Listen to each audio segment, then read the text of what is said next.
আসসালামু আলাইকুম। আজকে আমাদের সকল মেকানিকের একটি ইফতার আয়োজনে ছিল।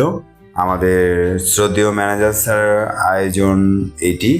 তো আমরা সকল মেকানিক টিম একসাথে এই ইফতার আয়োজন করা হয় বাইজে ওস্তামি বাংলা ডাইং রেস্টুরেন্টে। আমাদের টোটাল টিম মেম্বার আমরা ছিলাম 30 জনেরও বেশি।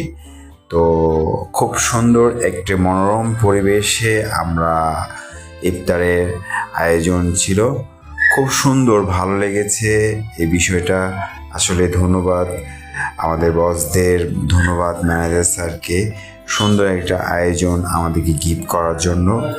আসলেই মাঝে মধ্যে এই ধরনের আয়োজন খুবই প্রাণবন্ত লাগে, অনেক ভালো লাগে। আমাদের ম্যানেজার স্যারের তদারকি, খাবারের খাবারের পছন্দ, প্রত্যেকের খাবার হচ্ছে কি না সে বিষয়ে নজরদারি খুবই কড়াকড়ি। আমাদের বস, আমাদের সিনিয়র ভাইয়েরা আছেন, ওনারা প্রত্যেকেই নজরদারি রাখছেন যে এখানে খাবারের কারো কোনো কমতি হচ্ছে কি না, কারো খাবার প্রবলেম হচ্ছে কি না, কারো খাবার কম পড়লো কি না। যথেষ্ট সুন্দর একটা মনোরম পরিবেশে আমাদের আয়োজনটা ছিল, খুব ভালো লেগেছে।